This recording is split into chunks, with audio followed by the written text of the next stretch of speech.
evening and welcome. Tonight I'm going to be reading to you from this book about the Silk Road. All December I'm doing viewer requested topics, and someone wanted me to do about the culture of Western Asia, and all I could really find was this book about the Silk Road, which is very important to the cultures there. So let's dive in and explore. The Silk Road by Dawn Wells.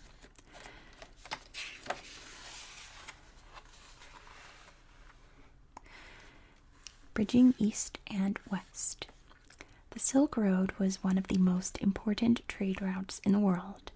For almost 2,000 years, traders transported goods along the route from China to countries and empires around the Mediterranean Sea.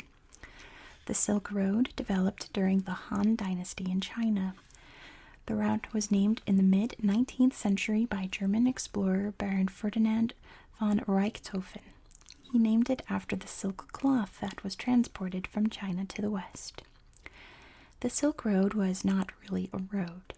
It was a series of caravan tracks that stretched 4,000 miles across China, Central Asia, northern India, and the area around the Mediterranean Sea.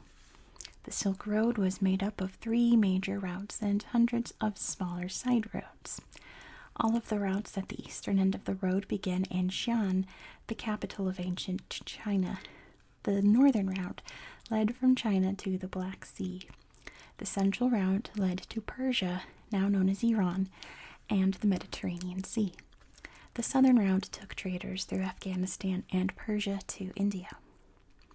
Although important for transporting goods between the East and the West, the route's most lasting impact was in the exchange of ideas. Religions such as Buddhism traveled along the Silk Road from India through China to Japan. Military leaders such as Genghis Khan conquered large parts of the Silk Road and created vast empires. If you're new to my channel, I say route because with my Californian accent, I can't say route. It just comes out as root. So I go for route so I can actually pronounce all of the words in it. The desire for trade. People cannot always produce everything they need or want locally. They often obtain these items through trade. The Silk Road developed from the desire for goods that could not be obtained locally. The western end of the Silk Road developed faster than the eastern end. Empires that could protect travelers and traders from bandits appeared earlier in the west than in the east. Also, the environment was less harsh in the west than in the east. By the time the Greek king Alexander the Great conquered the Middle East early in the 3rd century BCE, trade was well established between the Persian Empire in Iran and the kingdoms of India.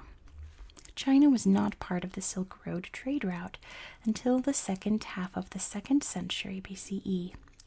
While trying to find allies against their enemy, the Xiongnu, a nomadic people called Huns, the Han Dynasty in China discovered a group of small kingdoms in Central Asia.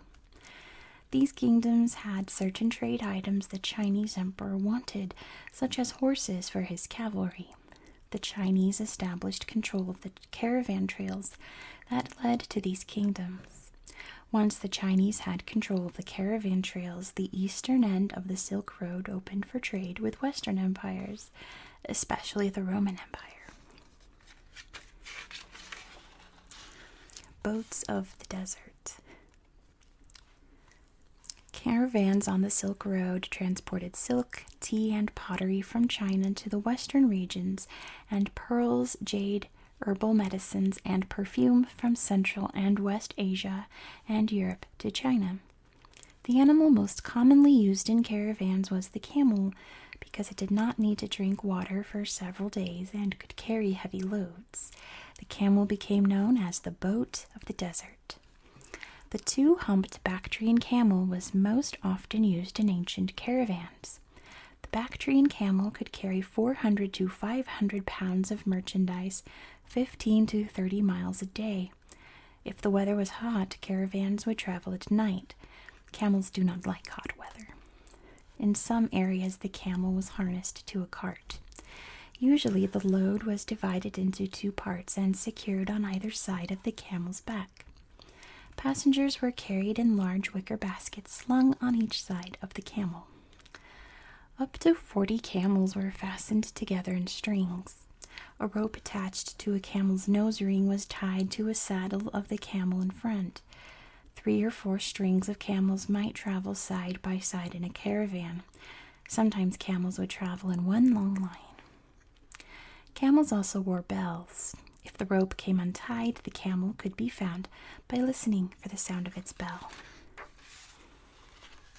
An ancient chain. The Silk Road flourished because silk, which was produced only in China until the year 300 CE, and other luxury goods from the East were very popular with Romans. Along the eastern section of the Silk Road, the Chinese traded silk and other goods with Central Asian traders and merchants. These traders transported silk and luxury goods, such as tea, by caravan through the oasis towns of Central Asia. In the oasis town markets, traders exchanged silk for goods such as glass and wool brought by traders from western cities such as Rome. Persian, Armenian, and Jewish traders transported the silk and other eastern goods through Persia to Rome.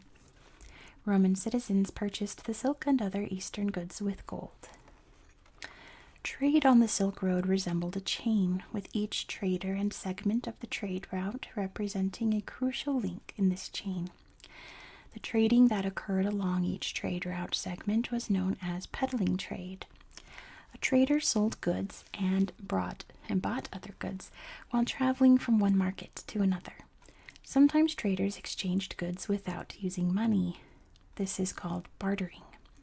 For example, a Middle Eastern trader might travel eastward with goods unavailable in Central Asia or China, such as colored glass or white jade. These goods were traded for a profit, and other goods, such as silk, were purchased for resale in the West. This is a map of the Silk Road here. That's pretty cool. You can see beginning in Shan, splintering off here through Central Asia, and arriving in New Sarai, Antioch, Damascus, and beyond. Oh, there it goes. All the way up. Today, the Silk Road is a series of paved roads and train tracks that follow the paths of the old routes. These roads and railroads are in poor condition. As a result, an Asian highway project has been proposed that would recreate the old Silk Road. This project would include an 87,000-mile web of highways and ferry routes that will connect Asia and Europe. Conflict and peace.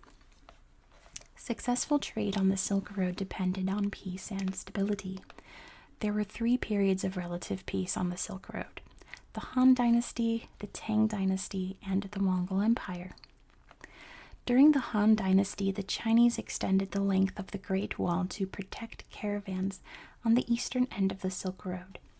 When the Han Dynasty collapsed, bandits found it easier to attack caravans on the Silk Road. Trade did not stop completely, but it did not flourish again until the Tang Dynasty came to power in China.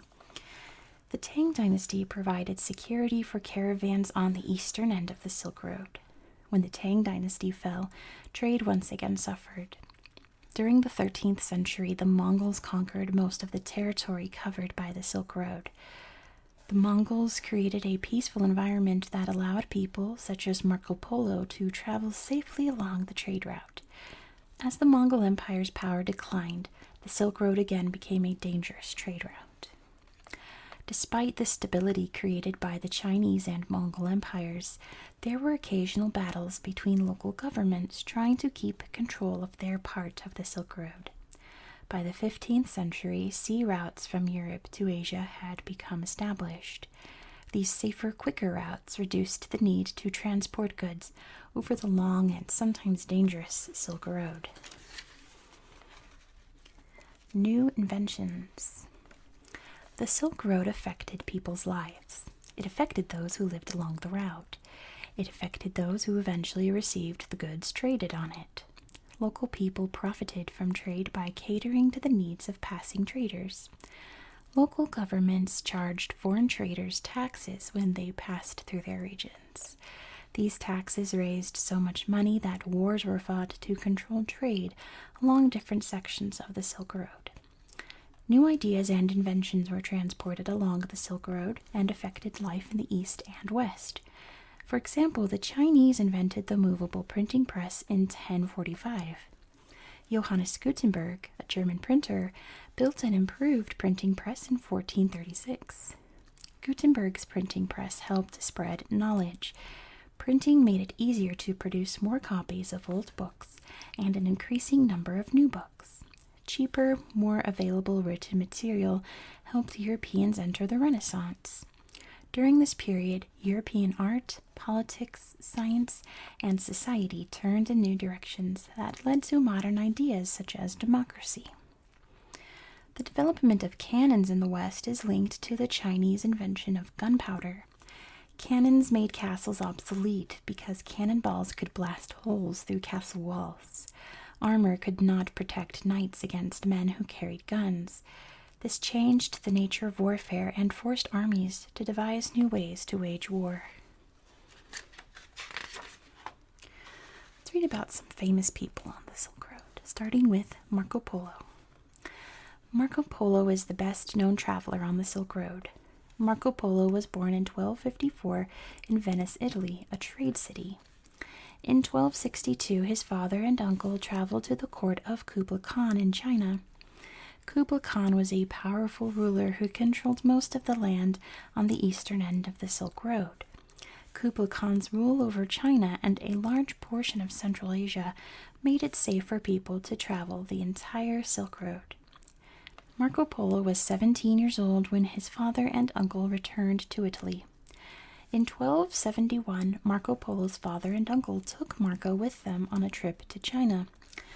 After more than 3 years of traveling the Silk Road, the Polos reached China. Kublai Khan was particularly interested in meeting Marco. He enjoyed listening to Marco's stories, and Marco quickly gained the ruler's favor. Kublai Khan sent Marco on government trips all over China. On his travels, Marco was fascinated by many Chinese inventions, such as paper money, printing machines, and coal fuel, which did not exist in Europe.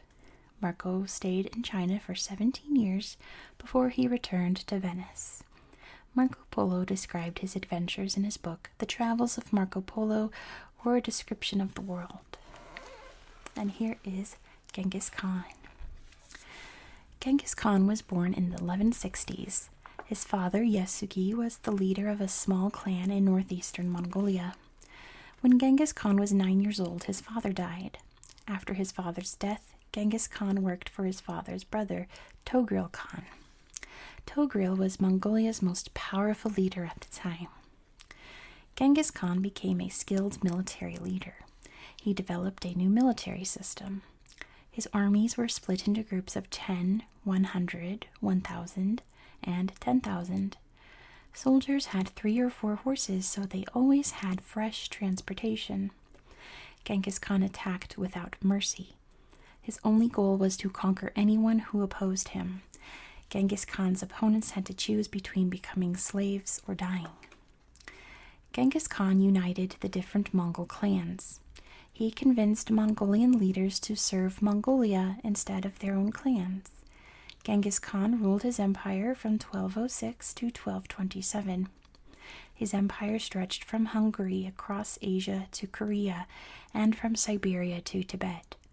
At the time of his death in 1227, Genghis Khan ruled over one of the largest empires in history. Life on the Silk Road. Traders or merchants who wished to make a profit from trading at the different centers along the Silk Road would organize a trade expedition. The traders saved or borrowed money to make the trip. Once the money had been obtained, the route had to be selected. Each route had advantages and disadvantages. Some routes were dangerous. Other routes took longer to travel. Choosing the correct route was very important to the success of the trade expedition. If one section of the route was plagued by bandits or was impassable because of the weather, the trader would have to change routes. This could delay the trip. If the trip was delayed, the trader might make less profit. Traders often traveled in a caravan. When the caravan reached a town, it would go to a caravanserai, a special place for traders to stay and leave their animals. The traders ate, drank, and socialized together. They exchanged stories about different regions and travel conditions along the Silk Road. Two popular destinations were Bactria, located in what is now known as Afghanistan, and Samarkand, a city in what is now known as Uzbekistan. These areas were filled with many marketplaces. Traders from different regions bartered with and sold their goods to local merchants in these marketplaces. We're going to skip this page. The Silk Road today. Today, the Silk Road is regaining importance. Road construction and the discovery of large oil and gas reserves under the desert are encouraging development in Central Asia. Tourism is a growing industry in the Central Asian countries of Kazakhstan, Kyrgyzstan, Turkmenistan, and Uzbekistan. The trade route is also being reopened. The recent trend toward a market economy in China is encouraging trade. Since China allowed foreign tourists to visit at the end of the 1970s, tourism has become a profitable industry for the Chinese. This has encouraged Chinese authorities to protect and restore the remaining historical sites along its section of the Silk Road. This ancient trade route has seen many changes over the past 2,000 years. Trade on the Silk Road has always depended on the political stability of Central Asia. Strong empires, such as the Mongol Empire, provided traders with safe routes from China to the west. As these empires fell, and safer, quicker sea routes from Europe to Asia opened in the 15th century, trade on the Silk Road slowly declined. Today, the political climate in Central Asia is once again becoming stable. As a result of this stability, the Silk Road may see international trade once again. This time, however, trade may take place on a scale never thought possible in the days of traveling by camels and horses. Lasting effects. Goods were transported along the Silk Road between China and civilizations in the West. People from different cultures traveled with these goods, bringing with them new ideas and inventions. The West received technology that helped create modern society, such as gunpowder. Buddhism and new ideas about art were the most important innovations the Chinese received from the West. One famous example of a Chinese invention that helped transform the world is paper. Paper was invented during the Han Dynasty, around the time the Silk Road trade began to flourish. Far superior to the narrow wooden strips or hard-to-handle rolls of silk that the Chinese had used for writing, paper soon became the writing material of choice throughout China and East Asia. Paper was also found in northwestern China's Buddhist temples. Paper became important in the West after 1453, when Johannes Gutenberg invented the movable printing press. Within 50 years of the invention of Gutenberg's printing press, 500,000 religious texts were printed. Within 100 years, academic works and works of fiction were being printed. Gutenberg's printing press and paper from China helped spread knowledge throughout Europe. And that's the end of our book for tonight. Thank you so much for watching. I hope that you found this video relaxing and educational. And I hope that you have a very good night.